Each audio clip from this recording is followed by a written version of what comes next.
Ontem, o governador de São Paulo, Márcio França, esteve em Ribeirão e visitou o Sistema Clube. Ele falou sobre segurança pública, os rumos políticos e o importante investimento no aeroporto Leite Lopes. Governador, prazer recebê-lo. O senhor traz uma notícia muito importante para Ribeirão Preto. Dependendo do governo do estado, a internacionalização do Leite Lopes sai. Pois é, precisava um recurso aí de quase 10 milhões de reais. Nós liberamos hoje esse recurso para que o DAESP, que é o organismo que cuida disso, pudesse preparar o projeto executivo básico e as duas cabeceiras para adaptação para poder funcionar o aeroporto internacional. Claro que depois tem um aporte financeiro do governo federal, que é maior, de quase 80 milhões de reais, que a gente está esperando para poder ver se consegue fazer essa adequação junto e, quem sabe, a partir de agosto já temos as obras funcionando lá. Uma outra coisa importante é que as entidades estão agora, mais uma vez, com a ajuda daquela coisa da nota fiscal paulista. Isso é muito importante porque reforça o caixa e reforça o atendimento. Até o final do seu governo é isso. O que aconteceu, né? A gente criou um mecanismo, aquela nota fiscal que você deposita quando você compra alguma coisa para doar para uma entidade, tinha muita fraude, tinha muita gente que estava aproveitando errado aquilo, fazendo coisas erradas. Então, nós criamos um mecanismo que é tudo digitalizado. Você se cadastra no site da Secretaria da Fazenda e cada vez que você comprar e der seu CPF, já vai automaticamente para aquela entidade. Com isso, o valor é até maior do que a nota fiscal normal. O problema é que muitas entidades não tinham conseguido explicar para os seus contribuintes. Então, começou a cair e, como é um serviço super importante que eles fazem, a gente então resolveu, de 4 mil entidades que tem no estado de São Paulo que são beneficiadas, 1.500 já se adaptaram. Então, nós ampliamos o prazo até o final do ano para que as outras 2.500 também possam se adaptar. Então, nesse instante, vai poder valer dos dois jeitos, tanto a arrecadação eletrônica como a arrecadação manual, uma por uma, cada notinha. Uma outra coisa que traz preocupação para professores, diretores, alunos e estudantes é a violência que ronda algumas escolas do estado de São Paulo. O que o senhor pensa a esse respeito? Olha, nós temos que encontrar um mecanismo, sabe, de evitar de ficar enxugando esse gelo. O estado de São Paulo tem hoje 80 mil policiais militares, tem mais 30 mil policiais civis, nós estamos com 230 mil presos em São Paulo. Portanto, já é uma população carcerária quase metade do Brasil. E nós precisamos encontrar um jeito de criar oportunidade para o jovem. Um jovem de 16, 17, 18 anos, ele tem expectativa de ter um primeiro emprego, de ter um curso técnico, tecnológico. Quer dizer, nós precisamos criar esse mecanismo. Eu, quando fui prefeito em São Vicente, no litoral de São Paulo, é uma cidade com muita dificuldade financeira, uma grande cidade, 350 mil habitantes, e eu fui reeleito prefeito com 93% dos votos, exatamente por esse programa. Chama-se Alistamento Civil, que permitiu que os meninos de 18 anos, todos vulneráveis, pudessem trabalhar conosco durante um ano. Eles faziam um curso técnico, andavam uniformizados e faziam exatamente isso. Ficavam em volta das escolas, das creches, das unidades, eles mostravam uma sensação de segurança para as pessoas. A gente quer fazer isso em todo o estado de São Paulo. Por falar em segurança, a PM é usada para fazer o transporte, o traslado de gente que está nas cadeias penitenciárias. Então, você tira um pouco do policiamento de lá. Isso é uma preocupação para o cidadão. Mas tem um concurso já feito. Vai ser contratado gente só para esse trabalho? Pai, acabei de formar esses dias aí, nós tivemos lá centenas de pessoas no Palácio que se formaram naqueles agentes penitenciários que estavam lá se formando, quase 3 mil pessoas na solenidade, muito bonita. Agora, é o mesmo problema. Nós temos hoje no estado de São Paulo, quando você diz que é 190, cai a ligação, você vai ligar para alguém para tentar fazer uma chamada. Não sei se você sabe, mas assim, 70% das chamadas hoje, na capital, por exemplo, é desinteligência. Então, uma briga de vizinho, alguém no bar que brigou com outro, uma confusão em casa, uma criança, um menino que chega com problema de droga, enfim, todo mundo diz que é 190, polícia, polícia.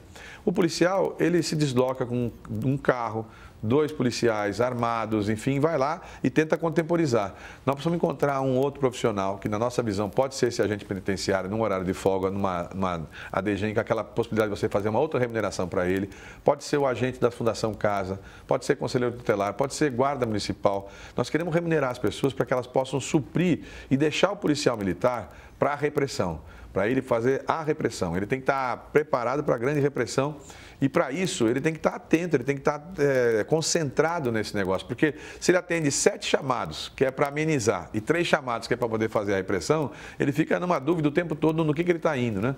E, com isso, você vai otimizar muito o serviço da Polícia Militar. Falar de uma coisa que preocupa muito mais a pessoa carente, de uma maneira geral, o cidadão, que é a saúde.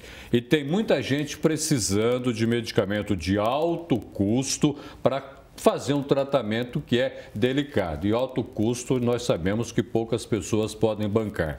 O que isso pode ser feito até o final do seu governo? Olha, o mais importante é que São Paulo, só para que você tenha noção, a gente compra 900 milhões de reais de remédio por ano em São Paulo. Então, a distribuição de remédio no Brasil, que, aliás, não sei se você sabe, é um dos poucos países do mundo onde o remédio é dado. Desde o Sistema Único de Saúde, São Paulo e o Brasil oferecem o remédio. Agora, nós todos os anos sofremos uma série de sentenças judiciais mandando comprar outros remédios, que formam mais R$1 bilhão em remédio.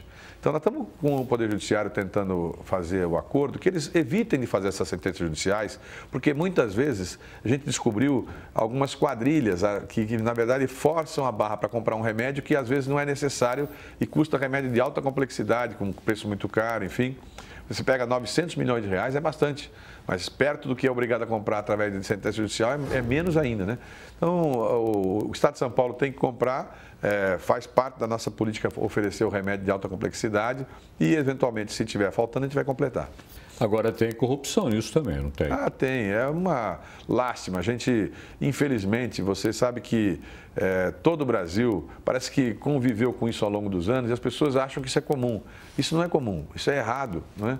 É preciso que você tenha força, pulso, para você mostrar que, no caso de São Paulo, como é um estado muito diferente, quer dizer, é o estado com mais evolução de todo o Brasil, um estado que você vê quantos hospitais você viu falar que fecharam nessa crise, quantas pessoas deixaram de receber 13º salário, enfim. E São Paulo não, São Paulo continuou de pé e à ordem, né? Então é importante que a gente mantenha esse padrão de São Paulo, mas sempre apertando, porque onde você tiver alguém fazendo alguma coisa errada, tem que chegar a polícia, tem que chegar a investigação, tem que chegar o Ministério Público. Por falar em política, o Joaquim Barbosa, o ministro Joaquim Barbosa, é candidato, pré-candidato. O que o seu partido vai fazer na eleição presidencial? Bem, eu estou no governo de São Paulo só há 20 e poucos dias, né? O governador Alckmin, como você sabe, saiu para disputar a presidência da República e eu assumi o governo de São Paulo. Portanto, eu não sou uma pessoa conhecida ainda, eu ainda vou precisar de tempo para ficar conhecido, mas certamente com a televisão, as propagandas, enfim, você acaba ficando conhecido. O ministro Joaquim Barbosa, ao filiar no nosso partido, é claro que ele colocou o nome à disposição. Ele é uma pessoa muito conhecida, porque quando você se lembra de quem é o Joaquim Barbosa, aí você vota. Em alguns casos, a gente tem pesquisa que ele chega a 20 pontos, 21 pontos, quando você mostra a fotografia dele, porque é uma figura diferente, né? Uma pessoa afrodescendente que chegou ao mais alto cargo do Supremo Tribunal Federal, um homem muito importante. Mas até agora ele não disse eu quero ser. Ele falou, eu estou me filiando para poder ser, mas só vou anunciar isso mais para frente. Por enquanto, a gente tem feito um esforço de tentar mostrar para o Brasil que a solução do governador Geraldo Alckmin seria ideal para o Brasil, porque ele tem mais estabilidade, ele é mais experiente, ele cumpriu o seu mandato até o final, ficou 4 mandatos seguidos, é um homem muito experiente, muito estável.